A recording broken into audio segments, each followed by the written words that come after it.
Problem हो रही है? क्या आपको टॉयलेट में 10 मिनट से ज़्यादा समय बिताना पड़ रहा है? क्या आप टॉयलेट में उतना समय देने के बाद भी आपके माइंड से पॉजिटिव वाली फीलिंग नहीं आ पा रही है कि आपकी बॉडी अंदर से अच्छे से क्लीन हो चुकी है? अगर आप ये सारे सिम्टम्स अपने बॉडी में फील कर रहे हैं तो आप समझ जाइए कि आप कॉन्स्टिपेशन यानी कि कब्ज के शिकार हो गए हैं। बट आपको घबराने की बिल्कुल भी ज़रूरत नहीं है, क्योंकि आज के इस वीडियो में मैं आपको कुछ ऐसे इजी 5 से 6 आसन्स बताऊंगी जिसको आप अपनी डेली रूटीन में ऐड करके इस खतरनाक परेशानी से अपने आप को तुरंत छुटकारा दिला सकते हैं। बट इसके लिए आपको हमारे साथ वीडियो के एंड तक बने रहना पड़ेगा, तो आप हमारे साथ यूं ही बने रहिए। स्टार्ट। नमस्कार, welcome back to yoga with B1 beauty systems. मैं हूं आपके साथ B1। सबसे पहले मैं आपको बता दूं कि आज के इस वीडियो में हम किस बारे में बात करने वाले हैं। तो जो इम्पोर्टेंट पॉइंट्स है जिसका आज हम डिस्कस करेंगे वो है, सबसे पहला हम जानेंगे कि कॉन्स्टिपेशन यानी कि कब्ज होता क्या है। फिर हम जानेंगे कि उसके क्या सिम्टम्स होते हैं, हमें कैसे पता चलेगा कि हम कब्ज के शिकार हो गए। फिर हम देखेंगे कि इस खतरनाक परेशानी के होने के क्या कारण हैं। फिर हम जानेंगे कि कब ये बीमारी जो ये प्रॉब्लम है ये कब बहुत ज़्यादा खतरनाक हो जाती है, कब ये क्रॉनिक बन जाती है हमारी बॉडी में। और उसके बाद फिर मैं आपको बताऊंगी कुछ इजी योग आसन्स, और लास्ट में एक बोनस है जो कि एक सरप्राइज है आपके लिए, जो बोनस पॉइंट है। बट वो जानने के लिए आपको वीडियो के एंड तक बने रहना पड़ेगा। तो चलिए हम शुरू करते हैं सबसे पहले कि ये कब्ज जो है वो होता क्या है। जैसे कि हम सभी जानते हैं, जो हमें ईश्वर ने ये शरीर दिया है, प्रकृति ने हमें ये बॉडी दिया है, इसको इंटरनली क्लीन करने के लिए हमें कुछ ऑर्गन्स दिए गए हैं। जैसे कि कान है, नाक है, मुंह है, हमारा स्किन है। ठीक उसी प्रकार हमारे रिप्रोडक्टिव ऑर्गन्स हैं जो कि हमें इंटरनली क्लीन करते हैं। और जब इस प्रोसेस में कोई प्रॉब्लम आता है तो फिर उससे हमारी पूरी बॉडी के सिस्टम में प्रॉब्लम आना शुरू हो जाता है। और ये कब्ज, जैसे कि इसके नाम से ही हमें पता चल रहा है कि कुछ ऐसी चीजें जिसे कैद करके रखी गई हुई हो। तो कॉन्स्टिपेशन क्या होता है कि जैसे कि हम सभी जानते हैं कि हमारे बॉडी में कुछ गैसेस रिलीज होते हैं, कुछ नेचुरली भी होते हैं, कुछ हम जो अपने फूड प्रोडक्ट्स खाते हैं उससे होते हैं, एंड उनका बाहर निकलना बहुत ज़्यादा इंपॉर्टेंट होता है। और जब वो नहीं निकल पाता, किसी वजह से हमारे बॉडी में जकड़ जाता है, तो उस सिचुएशन को हम कहते हैं कॉन्स्टिपेशन यानी कि कब्ज होना। मैं आपको बता दूं कि एक अबॉट नामक एक नेशनल, जो इंडिया की नेशनल लीडिंग हेल्थ कंपनी है, उन्होंने सर्वे किया था 2018 में, एंड उनके सर्वे की रिपोर्ट के हिसाब से उन्होंने मात्र 8 शहरों में किया था, और उनके रिपोर्ट के हिसाब से 22% ऑफ द इंडियंस यानी कि करीबन 28 से 30 करोड़ जो जनता है वो इस प्रॉब्लम से जूझ रही है। तो आप समझ सकते हैं कि कितनी बड़ी संख्या है। तो इसलिए हमको इसके बारे में हमें जानना बहुत ज़्यादा इम्पोर्टेंट है। जैसा कि मैंने आपको बताया कि कब्ज क्या होता है, तो अब हम ये भी जान लेते हैं कि हमें पता कैसे चलेगा कि हम कब्ज से ग्रसित हो गए। क्या आज हमारी बॉडी ने अगर एक दिन स्टूल पास नहीं किया तो क्या हमें कॉन्स्टिपेशन हो गया? जी नहीं, बिल्कुल भी नहीं। कॉन्स्टिपेशन हम तब होता है जब हम वीक में यानी कि सप्ताह में सिर्फ हम 2 से 3 बार स्टूल पास कर पाते हैं। जब हमारा जो स्टूल होता है वो काफ़ी पेनफुल होता है, फिर साथ ही हमें वो काफ़ी ड्राई होता है, हमें स्टूल पास करने में काफ़ी ज़्यादा दर्द महसूस होता है। जब ऐसे ऐसे सिम्टम्स हमारी बॉडी में हमें दिखने लग जाएं, तब समझिए कि आप कॉन्स्टिपेशन के शिकार हो गए हैं। बट वो भी बहुत स्टार्टिंग एज है जिसे हम बहुत इजीली ठीक कर सकते हैं। लेकिन ये क्रॉनिक कब हो जाता है, कब ये खतरनाक हो जाता है? तो ये खतरनाक तब होता है जब ये सारे सिम्टम्स हमें 2 से 3 महीने तक हमारी बॉडी में चली जा रही है, यानी कि हम प्रॉपरली ध्यान नहीं दे पा रहे हैं, 2 से 3 महीने तक ये सेम प्रोसेस हो रहा है, तब समझिए कि ये खतरनाक हो गया है। और उसके बाद हमें क्या होगा कि हमारे स्टूल पास करने की वजह से ब्लीडिंग होगी, हमारे रेक्टम से ब्लीडिंग निकलेगी, साथ ही हमें खतरनाक बीमारी जैसे पाइल्स नामक बीमारी भी हो सकती है। हमें फिर जब हमारा मल जब हम बाहर निकालते हैं तो वो निकालते वक्त हमें बहुत ज़्यादा ब्लीडिंग होने के चांसेस हो जाती हैं। तो ये सारे कारण, ये सारे जो प्रॉब्लम है वो आपको अराइज हो सकते हैं अगर आपने कॉन्स्टिपेशन को स्टार्टिंग में नज़रअंदाज किया तो। अब आपके मन में ज़रूर ये प्रश्न आ रहा होगा कि ये जो खतरनाक सिम्टम्स है इसके होने के क्या कारण है, किस वजह से हमारे बॉडी में ये ऐसे सिचुएशन जनरेट होते हैं। तो देखिए इसके होने के बहुत सारे कारण हैं। सबसे पहला जो कारण होता है वो हम आजकल का जो हमारा लाइफस्टाइल है, जिसमें हम सही तरीके से खाते पीते नहीं हैं। बहुत ज़्यादा हम कैंड प्रोडक्ट यानी कि जो ऐसे पैक्ड प्रोडक्ट्स होते हैं, बहुत ज़्यादा ऑयली प्रोडक्ट्स होते हैं, बाहर के फूड से ज़्यादा कंज्यूम करते हैं, वो सब बहुत बड़ा कारण बनती है हमारे कॉन्स्टिपेशन के। साथ ही जो सबसे मोस्ट इम्पॉर्टेंट रीज़न है वो है हमारे बॉडी का वाटर इनटेक कम होना। जैसा कि हम सभी जानते हैं हमारा बॉडी 70% जो हमारा पार्ट है वो वाटर से बना हुआ है, और जब हम पानी की कमी करते हैं तब ये बहुत फ्रीक्वेंटली हमें पेट से रिलेटेड प्रॉब्लम होने लग जाती है।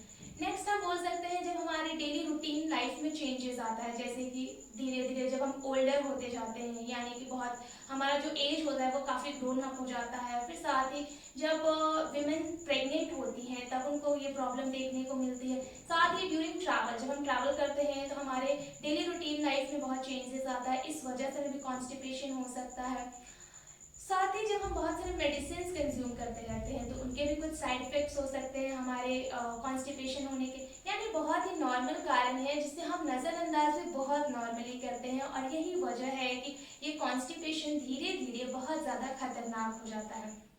साथ ही मैं आपको ये भी बता दूं कि इन सब कारणों की वजह से ये एक बीमारी खतरनाक इसलिए भी हो रही है क्योंकि हम इस बारे में बात नहीं करते। जैसा कि मैंने आपको बताया कि जो एबॉट नामक कंपनी ने जब सर्वे किया था तो जो 22% जो अडल्ट ग्रसित हैं उनमें से मैं आपको बता दूं जो 88% है उन्होंने कभी इस बारे में बात ही नहीं की। इनफैक्ट अपने इमीडिएट फैमिली मेंबर से भी बात नहीं की, just because of the social taboo कि नहीं, इस बारे में हमारी सोसाइटी ने हमें इतना इंडिपेंडेंस नहीं दिया कि हम इस बारे में बात कर सकें।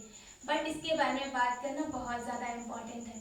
तो ये तो सारी हो गई बातें। अब मैं आपको बताती हूँ कुछ योगासन जिसको आपको डेली रूटीन लाइफ में फॉलो करना है। तो चलिए मेरे साथ योगा करने। योगासन स्टार्ट करने से पहले मैं आपको 2 डिस्क्लेमर देना चाहूंगी। सबसे पहला डिस्क्लेमर ये है कि अगर आपको कोई भी हेल्थ इश्यू है, यानी कि अगर आपको पैरों में इंजरी है या फिर आपने कहीं सर्जरी करा रखी है या फिर आप प्रेग्नेंट हैं, मेंस्ट्रुएशन में है या फिर कोई भी हेल्थ रिलेटेड आपको प्रॉब्लम है, तो प्लीज आप योगासन अवॉइड करें। अदरवाइज आप अपने डॉक्टर से कंसल्ट करें कि आप किस तरीके के योगा कर सकते हैं, तभी योगासन ट्राई करें। एंड सेकेंड डिस्क्लेमर जो कि योगा का रूल है, योगा यही कहता है कि आपको अपनी बॉडी के प्रति बिल्कुल भी हिंसा नहीं शो करना है, यानी कि आपको अपने बॉडी के प्रति वायलेंट नहीं होना है। आपकी बॉडी आपको जितना परमिट कर रही है आप उतना ही खुद को स्ट्रेच करें, उतना ही आसन में जाएं। Please have patience. धीरे धीरे प्रैक्टिस के साथ साथ आप परफेक्ट वाली लेवल होती है ना वो हासिल कर लेंगे। बट इसके लिए आपको पेशेंस रखना पड़ेगा, प्रैक्टिस रखना पड़ेगा and love your body and treat it like a baby. ठीक है, अब हम करते हैं योगा। तो चलिए, जो हमारा सबसे पहला जो आसन है वो है मालासन। मालासन को हम गार्डन पोज भी कहते हैं। ये करने के लिए हमें कुछ नहीं करना, हम प्रॉपरली पहले खड़े हो गए हैं। खड़े होने के बाद हम बस इस तरीके से हमें बैठ जाना है। आप देख रहे हैं इस पोजीशन में, जिस पोजीशन में हम टॉयलेट में भी बैठते हैं कई बार, इस तरीके से हम बैठ जाएंगे प्रॉपरली। हमारा जो स्पाइन रहेगा वो बिल्कुल स्ट्रेट रहेगा। देखिए जैसे मैं आपको पीछे से भी करके दिखा दे रही हूँ, देखिए स्पाइन बिल्कुल स्ट्रेट। ठीक है, इसे हमें बिल्कुल स्ट्रेट रखना है। अब इस पोजीशन में हमें बैठना है आराम से और इस तरीके से हम हाथ जोड़ लेंगे। अगर आप अपने जो हमारे पैरों की उंगलियां हैं उस पर अगर आप इस तरीके से बैलेंस कर पा रहे हैं तो वेल एंड गुड, आप उस तरीके से भी कर सकते हैं। इससे आपकी बॉडी पे काफ़ी ज़्यादा स्ट्रेचिंग आएगी। और इस तरीके से आपको पोस्चर में मेंटेन करना है। आपको कम से कम 30 सेकेंड से लेकर 1 मिनट तक आपको इस पोस्चर में बैठना है। मैं आपको एक बात बता दूं कि ये जो आसन है ये आप सुबह सुबह जब बेड से उठते हैं तो आराम से उठिए, इस तरीके से बैठ जाइए, 1 गिलास गर्म पानी लीजिए और आराम से उसे पीजिए इस पोस्चर में बैठ के। जब आप ये पोस्चर करेंगे डेली सुबह तो आपकी बॉडी इंटरनली बहुत अच्छे से फ्रेश हो सकती है। तो आपको क्या करना है, आराम से इस पोस्चर में बैठना है। इसे हम कहते हैं मालासन।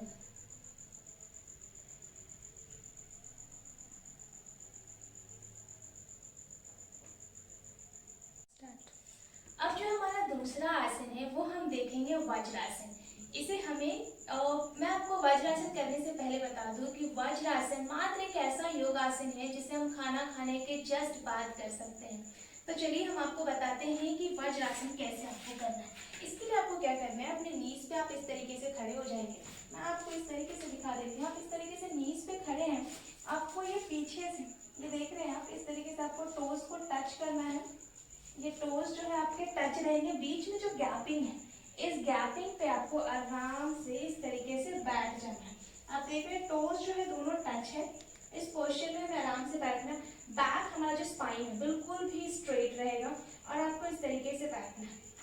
एक बार मैं आपको सामने से भी दिखा दे रही हूँ। इस तरीके से आपने बैठ जाना है। नॉर्मली आपको बस इस तरीके से बैठना है। आपको सामने कोई पॉइंट पे आप फोकस कीजिए और प्रॉपरली ब्रीथ करते रहिए, कोई प्रॉब्लम नहीं है। और आपको इस पोस्चर में करीबन 5 से 10 मिनट बैठना है खाना खाने के बाद। अगर आपके पास दिन भर टाइम नहीं है कि आप हर एक मील के बाद 10 मिनट समय दे सके, तो प्लीज एटलीस्ट आप रात का जब खाना खाते हैं तो बेड पे सोने से पहले आप 10 मिनट ये जरूर करें। जैसे कि हर खाने के बाद हमें 10 मिनट लेटने की आदत होती है ना, तो प्लीज आप उस आदत को चेंज करके 10 मिनट वज्रासन करने की आदत डालिए। जब आप ये आसन करेंगे ना, तो हमारा जो यहाँ पे जो हमारे पेट में जो ब्लड सर्कुलेशन काफ़ी ज़्यादा हाई हो जाता है और इस वजह से जो हमारा डाइजेशन प्रोसेस है वो काफ़ी बूस्टअप होता है। और इस वजह से हम जब कभी ओवर ईटिंग कर लेते हैं या फिर कुछ भी ऐसे ऑयली प्रोडक्ट्स खाते हैं और हम जब इस पोस्चर में बैठेंगे, तो आप इस चीज़ को फील कर पाइएगा कि आपका जो डाइजेशन प्रोसेस है वो काफ़ी अच्छे से हो रहा है। और आप जब इसको 10 मिनट करके देखेंगे तब आपको पता चलेगा कि ये सच में काफ़ी ज़्यादा बेनिफिशियल है। सो ये मेरी पर्सनल रिक्वेस्ट है आप सबसे, प्लीज़ आप एटलीस्ट अगर आपके पास समय नहीं है तो आप 10 मिनट वज्रासन के लिए ज़रूर समय निकालिए। बस इस तरीके से आपने इनहेल करते रहना है और आसन में बैठे रहना है 10 मिनट।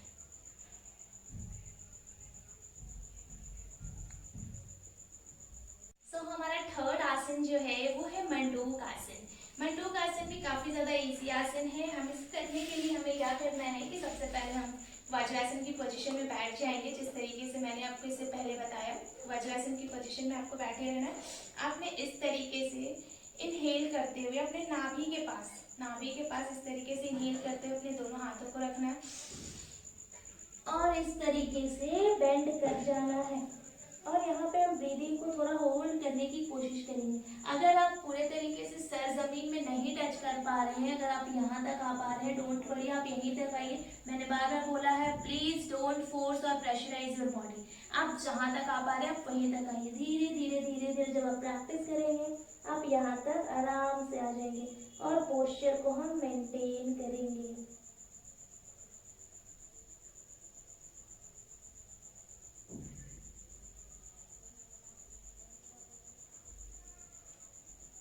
जब आप मंडूक आसन करेंगे तो आपको अपनी नाभि के पास कुछ महसूस होगा, कुछ ऐसा लगेगा जैसे यहाँ पे कुछ प्रोसेस तो हो रही है। मैं आपको साथ ही ये भी बता दूं कि ये जो मंडूक आसन है ये डायबिटीज़ के लिए बहुत ही अच्छा आसन है, इसलिए आप इसे ज़रूर करें। क्योंकि कहीं ना कहीं कॉन्स्टिपेशन होने का ये भी एक कारण होता है। जब हमारी बॉडी में डायबिटीज़ जैसी कोई बीमारी रहती है तो इस वजह से भी कॉन्स्टिपेशन होता है। तो अगर आप डायबिटीज़ से भी ग्रसित हैं तो आप मंडूक आसन अपने लाइफ में ज़रूर इम्प्लीमेंट कीजिए। तो देखते हैं अब हम नेक्स्ट आसन।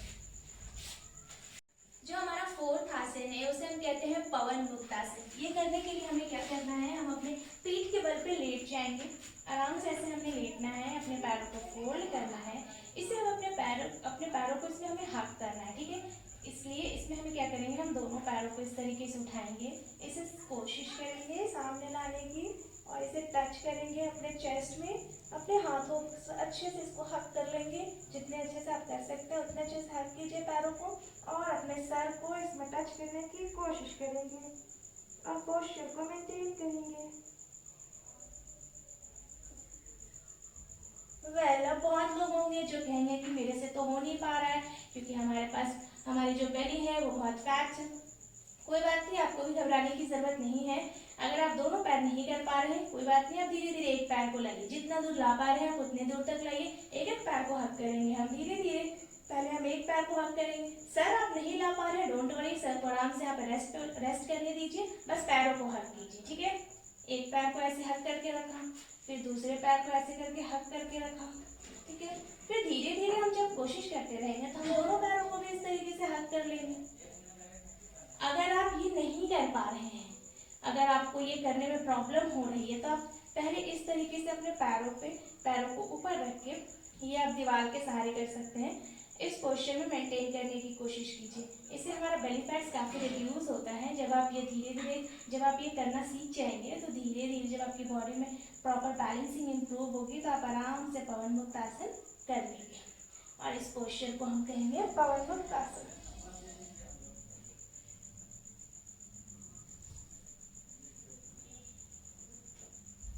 नेक्स्ट आसन है उसे हम कहते हैं सर्वांग आसन। ये थोड़ा एडवांस पोज है।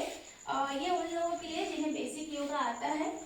तो आपको इसको क्या करना है, आपने इसमें लेट जाना है पीठ के बल पे। उसके बाद आपको अपनी जो हमारे घुटने हैं इसे फोल्ड करके हमें बॉडी को लिफ्ट करना है।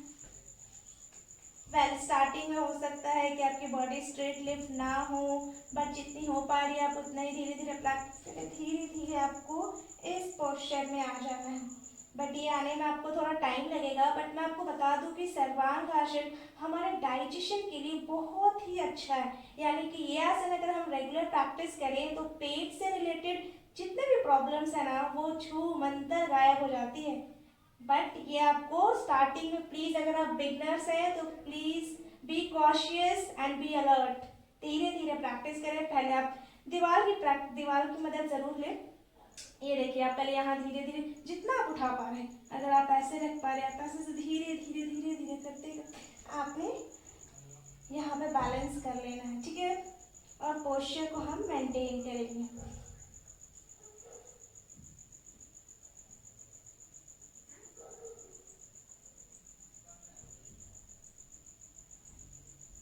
फिर धीरे धीरे हम अपने इस आसन से बाहर आ जाएंगे।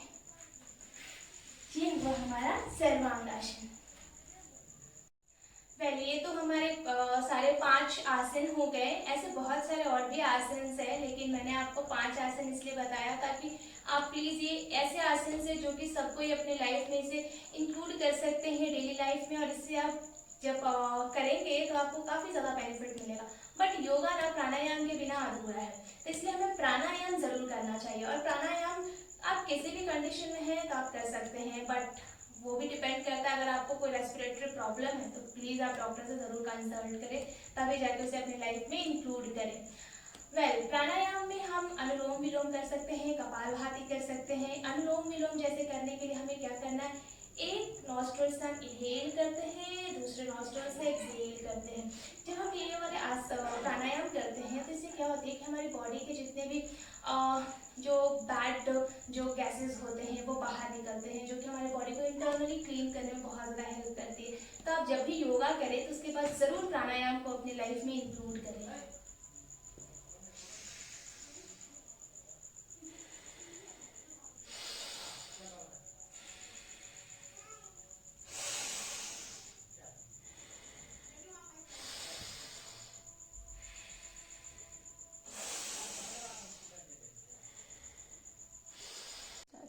जैसा कि मैंने आपको बताया था स्टार्टिंग में कि मैं आपके लिए कुछ सरप्राइज पॉइंट है, तो वो सरप्राइज पॉइंट ये है कि वैसे तो मैं डाइटिशियन नहीं हूँ, लेकिन हाँ फिर भी मैं आपकी हेल्प कर सकती हूँ। आपको एक छोटा सा डाइट बता सकती हूँ कि आप ऐसी क्या चीजें खाएं पिए जिससे कि आप कॉन्स्टिपेशन से जल्द निजात पा सकते हैं। तो अगर आपकी बॉडी में ऐसे कुछ सिम्टम्स जो कि मैंने बताया अगर आप फील कर रहे हैं, तो प्लीज आप कोशिश करें कि आप अपने जो लाइफस्टाइल है उसको थोड़ा चेंज कीजिए, अपने खाने के हैबिट्स को चेंज कीजिए।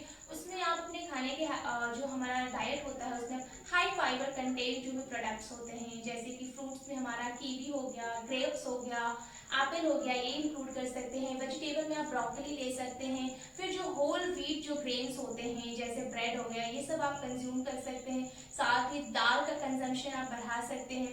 और सबसे मोस्ट इम्पॉर्टेंट चीज, drink lots of the water. जितना ज्यादा हो सके उतना पानी पीजिए। अपने लाइफ में पानी को अगर आप इंक्लूड करके रख लें सफिशिएंट अमाउंट में, तो ट्रस्ट मी आपको बहुत ना के बराबर आपको प्रॉब्लम होने जा रही है। तो प्लीज लॉट्स ऑफ वाटर पीजिए, बहुत जितना ज्यादा हो सके उतना पानी पीजिए और अच्छा खाइए। अगर आप अच्छा खाएंगे तो आपके पेट को प्रॉब्लम नहीं होगी। जब आपको पेट को प्रॉब्लम नहीं होगी तो फिर आपको कोई भी आपके गैसेस अंदर कैद नहीं रहने वाले। सो फ्रेंड्स, ये था एक हमारी छोटी सी कोशिश थी आपको कॉन्स्टिपेशन के बारे में यानी कब्ज के बारे में बताने की। आई जस्ट होप कि आपको हमारा ये वीडियो बहुत ज़्यादा अच्छा लगा होगा। अगर आपको हमारे कंटेंट से कोई भी फ़ायदा हुआ तो प्लीज़ आप हमारे वीडियो को लाइक कीजिए, वीडियो पे कमेंट कीजिए, उसे शेयर कीजिए, और अगर आप हमारे चैनल में नए हैं तो प्लीज़ इसे सब्सक्राइब कीजिए और हमें ज़रूर बताइए कि हम किस तरीके से अपने वीडियो को और ज़्यादा इम्प्रूव कर सकते हैं। Thank you very very much for watching this video and yes, be healthy and be happy. Thank you, bye bye.